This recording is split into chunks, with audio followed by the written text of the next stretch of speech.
This is QTV Nightly News. I am Mamudu Gajaga and thank you for joining us. Here are the news headlines.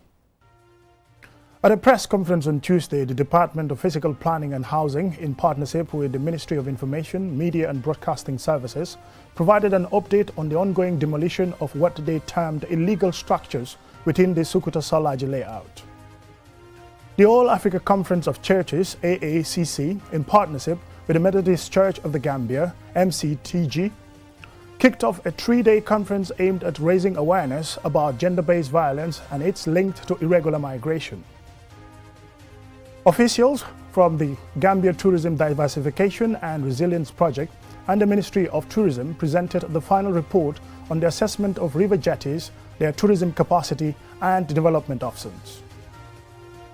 The University of the Gambia's School of Journalism and Digital Media hosted a curriculum validation session focused on mainstreaming education on hate speech, fact-checking and artificial intelligence into the curriculum of tertiary media institutions.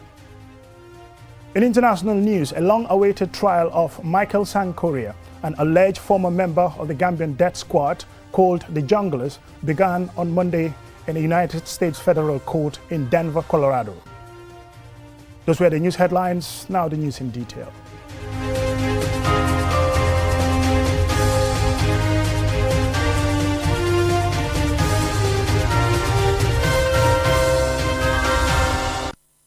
Welcome and thank you for joining us. This is QTV News. At a press conference on Tuesday, the Department of Physical Planning and Housing, in partnership with the Ministry of Information, Media and Broadcasting Services, provided an update on the ongoing demolition of what they termed illegal structures within the Sukuta Salaji layout. Osman Jatta reports. Officials from the Department of Physical Planning stated that the Salaji layout was developed and allocated by the government through the Ministry of Lands to qualified Gambians. The process began with the land acquisition in 2001 and concluded with the allocation of residential plots in 2005. Officials stated that the layout is divided into two phases, the Salaji layout proper and the residential plots. Public spaces were also incorporated to ensure that essential amenities and services are accessible to the residents.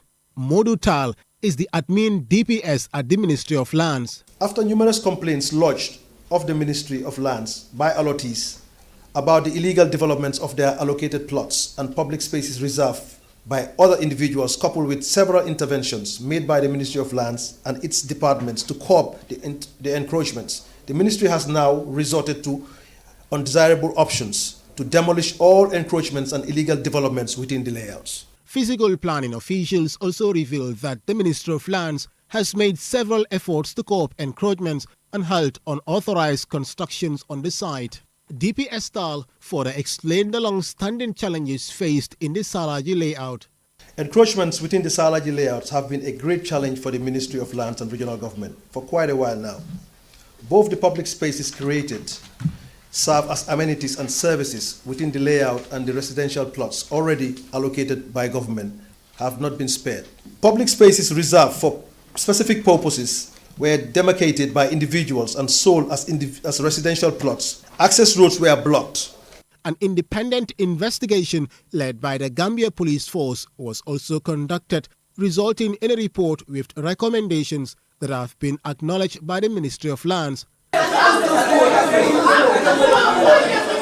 After the press conference, affected residents voiced their dissatisfaction with the authorities' actions. Everything is done there.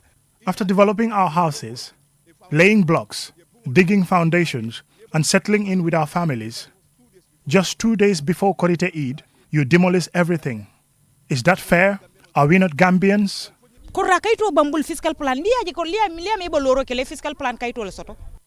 We have the proper documents for our compounds, including physical planning documents.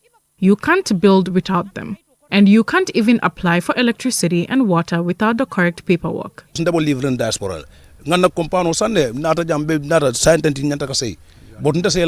am in the diaspora and bought a fully constructed compound for my family. I can't return now because I can't leave them during such difficult times. In response to their concerns, DP Estal elaborated on his ministry's ongoing efforts to resolve the issue amicably. We want to bring the ministry to sanity. And to bring to sanity, you have to undo the wrongs. And that's what we're doing. So right now, in regards to other affected person, ministry is concerned and ministry would do the needful. We're not going to leave people just languishing like that. We'll do the needful to address some of these issues. The Department of Physical Planning plans to extend its demolition efforts to other government reserve lands, including areas such as Olyundum, Tanye, and Sotokoi layouts. Osman Jata, reporting for QTV News. On Tuesday, the All Africa Conference of Churches, AACC, in partnership with the Methodist Church of the Gambia, MCTG, kicked off a 3-day conference aimed at raising awareness about gender-based violence and its link to irregular migration. Mam Nabuka was there and she now reports. The event brought together religious leaders, community activists, and policymakers to discuss the urgent need for increased awareness and actionable solutions to combat gender-based violence, a major challenge across the African continent. The conference aims to highlight critical issues such as domestic abuse, sexual violence, emotional violence, trafficking, exploitation, and harmful cultural practices. A key theme of the conference is the link between gender-based violence and irregular migration. Many, particularly women and children, flee violence and insecurity, facing great risks. The conference explores how addressing gender-based violence can reduce irregular migration and improve community safety in the Gambia and the region. David Gomez is the representative of the Ministry of Religious Affairs, and Reverend Angel Wilson Dobe, the representative of the AACC. At its core, gender-based violence is a manifestation of power imbalances. It thrives in environments where women and marginalized groups lack the resources, autonomy, and legal protections necessary to live freely and safely in our societies. This lack of security and opportunity often drives individuals to seek refuge in other countries. By tackling the root causes of this violence, we can offer hope and create safer alternatives for those contemplating migration as a means of survival. Bani Ebenezer Manga, Bishop of the Methodist Church, and Omar Bojang, representative of the Supreme Islamic Council, provided a religious perspective on gender-based violence as a societal issue. God said to Adam and Eve, take care of creation. Take care of that which I have created. But how many times have we sought to take care of our fellow human being? How many times have we sought to respect and value our fellow human being? Islam has nothing to do with gender-based violence, not in the Quran or in Sunnah, or even the life of the Prophet ﷺ. The organizers called on all sectors of society to join the fight against gender-based violence, emphasizing the importance of collective action with men and religious leaders taking a leading role for greater effectiveness. Here are Father Moses Drame, Secretary General of the Gambian Christian Council, and Phyllis Brewer, Director of Finance at the AACC. As the word says, gender is not only about women and girls, because even you have some men and boys who are also facing violence in various forms. So I think if all of us treat human beings as God's creation, then the world will be peaceful. We need to talk about these issues in our communities and enable people to understand that we need to respect each other. We need to love each other. And that is the reason why we are referencing what the holy books are teaching us. The outcomes of this conference are expected to shape future policies and initiatives to address this pressing issue, contributing to a more just and peaceful society. Mamna Buka, reporting for QTV News. Officials from the Gambia Tourism Diversification and Resilience Project and the Ministry of Tourism, Arts and Culture gathered on Tuesday to present the final report on the assessment of river jetties, their tourism capacity and development options. Loli M. Kamara has more. The event, attended by key stakeholders and government agencies, showcased the study's findings and outlined strategic steps for the development of river jetties in the Gambia. This activity was part of the Tourism Diversification and Resilience in the Gambia project, a collaboration with Royal Haskoni and local partners City Space. Momodou Cisse, project director of TDR, emphasized that the River Gambia offers numerous ecotourism opportunities, and the project is dedicated to transforming it into a viable and sustainable sector for all Gambians. We have already had some other milestone studies under Component 2, such as the demand and destination site assessment of all tourism sites. So this study, again, is part of that group of studies, which hopefully, when implemented, will take tourism to a much higher level in terms of development. The report identifies 10 key sites along the River Gambia for significant improvement. These jetties are vital for connecting rural communities and providing new tourism opportunities. Frederick Mabezron is Director of Business Development, Water and Maritime, and a member of the consulting team. You may not have gorillas here in your country, but you have other assets that you can be very proud of. And tourists are willing to pay enormous amounts of money for that, benefiting your economy, benefiting your sector, if the base facilities are in place. I'm referring back again to the island as an example, the Kunta Kinte Island. If you get there, there is a lot of culture, there's a lot of history, but there's no facility. Tourism is a key pillar of the Gambia's economy, employing over 42,000 people and remains crucial for local growth. However, the traditional sun, sand and sea model has struggled to attract new visitors. Abdoulaye Diop, Minister for Tourism, Arts and Culture, expressed gratitude for the partnership between the government, the World Bank and the consulting firms behind this study.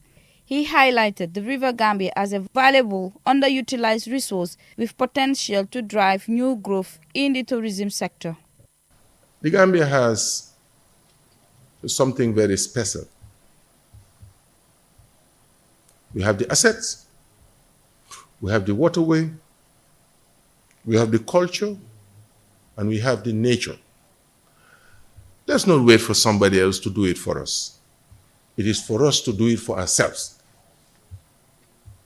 So let's spend more time on doing than talking. The report highlights the importance of improving accessibility and integrating eco-friendly transportation solutions to enhance the visitor experience and stimulate local economies. A Q&A session allowed participants to address concerns about specific river jetties. If implemented, the proposed improvements to the river jetties could transform the country's tourism landscape, offering new experiences for visitors and delivering long-term benefits to local communities. For QTV News, Loli M. Kamara. We'll now take a short commercial break. When we return, we will cover the challenges faced by members of the Physically Challenged Association in Farafenni, as well as the long-awaited trial in the US of Michael Sankoria, an alleged former member of the Gambian death squad, the Junglers. Stay tuned. Premium basalt now back in stock. In an effort to support the rapid infrastructural development of the Gambia, GATCH is proud to announce that our premium quality basalt is now available at our depot in Saro, near Denton Bridge. Our basalt has been rigorously tested by both national and private laboratories in the Gambia and Cape Verde, ensuring top-tier quality for road constructions, concrete and buildings. Sourced directly from our partner's own quarry in Cape Verde, we guarantee a steady and timely supply thanks to the short shipping distance. We have 03, 38 and 816 basalt in stock to meet all your project needs. Every order is weighed so you receive exactly what you paid for. No guesswork, just precision. Visit us, GATCH Depot Saro near Denton Bridge, or call us at 457-4048 or 533-2009.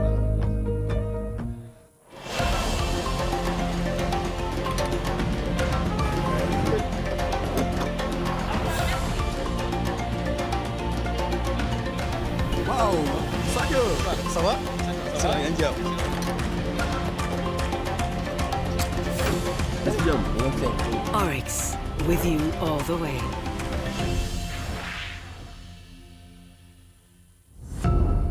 Powered by Africa, Oris Energies.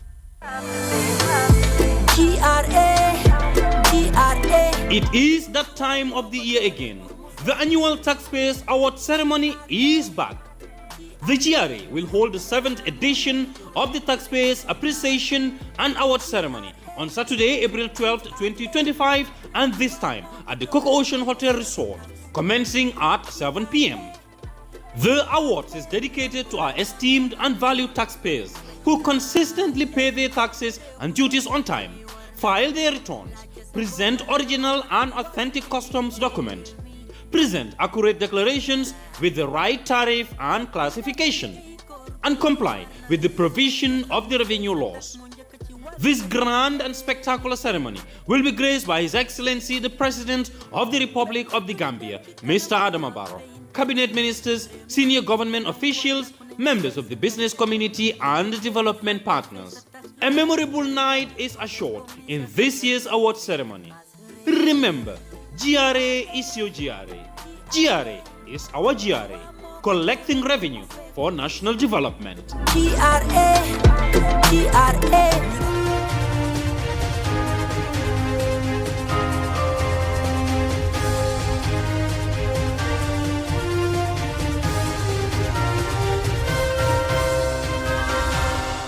Welcome back and thank you very much for joining us. This is QTV News.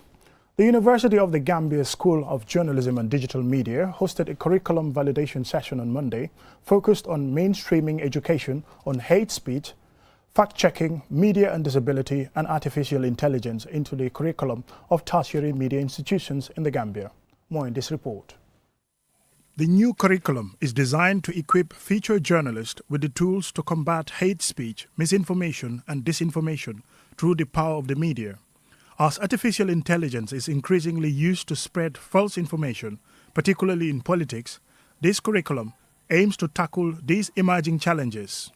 Prince Babukar Aminata Sankano is the focal person for the curriculum draft.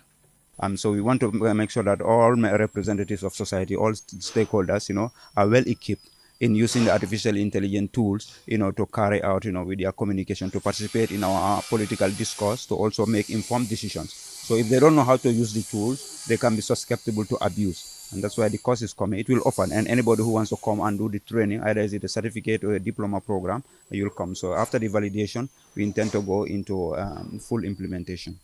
Professor Meldis J. Onobe, Dean of the University of the Gambia School of Journalism and Digital Media, described the effort behind creating the draft curriculum on hate speech, fact-checking, media and disability as a milestone project. He emphasized that the media plays a crucial role in shaping public discord. As we bask in the opportunity that digital evolution presents, it is pertinent to brace the compelling challenges of building intelligence around the mix of the numerous variables.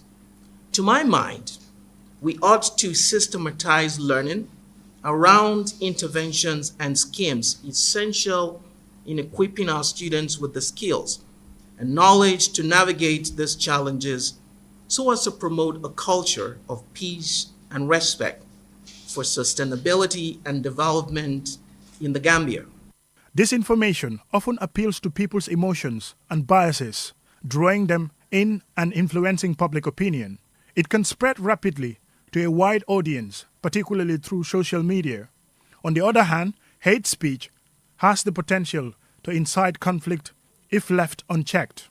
Lamin Jajo is a senior program officer at UNESCO NATCOM Gambia office. UNESCO has been at the forefront of advocating for media education that addresses the harmful impact of hate speech.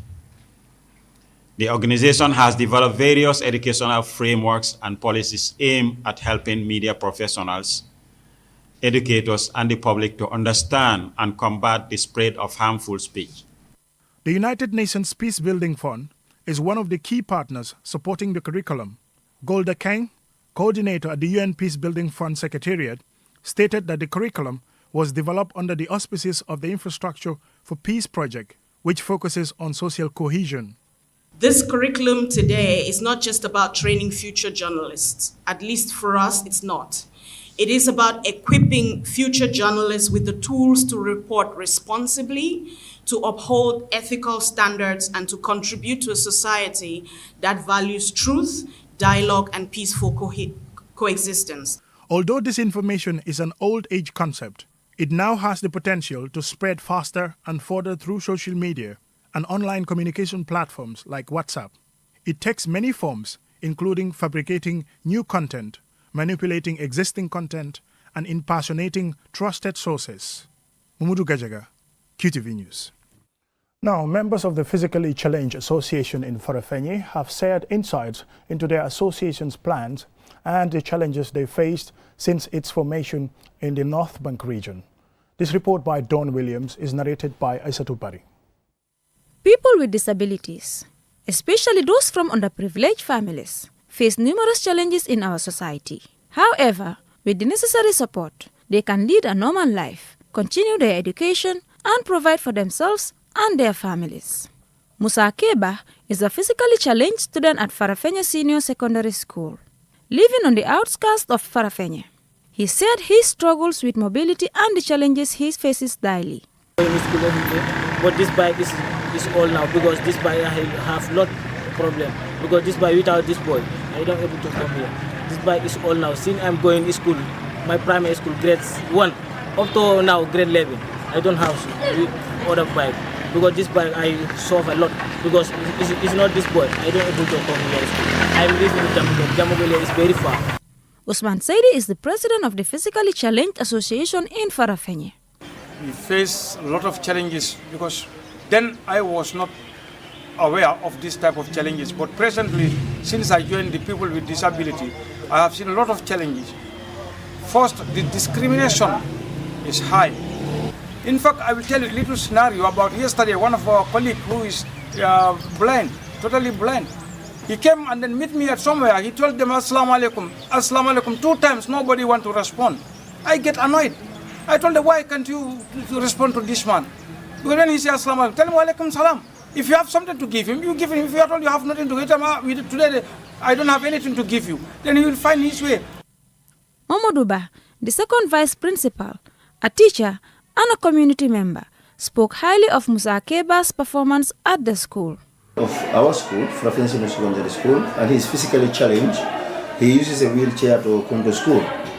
So if you understand where Musa lives, it is almost 2 kilometers to the school.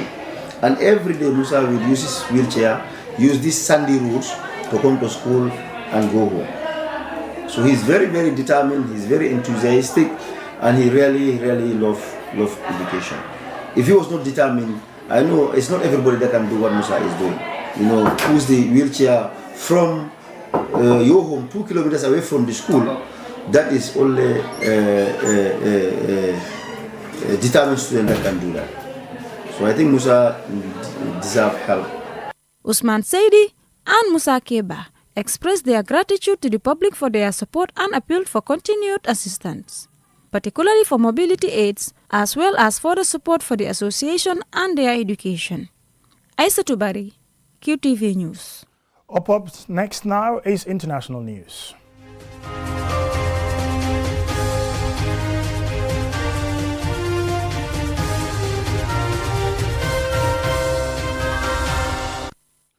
The long-awaited trial of Michael Sankoria, an alleged former member of a Gambian death squad, began on Monday in the U.S. federal court in Denver, Colorado.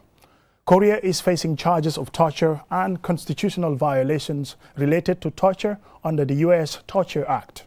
Alusise has the details. The trial, which is expected to last from April 7 to 18, 2025, is made possible because U.S. laws recognize universal jurisdiction over certain serious crimes under international law, often termed atrocity crimes, including torture, genocide, and war crimes.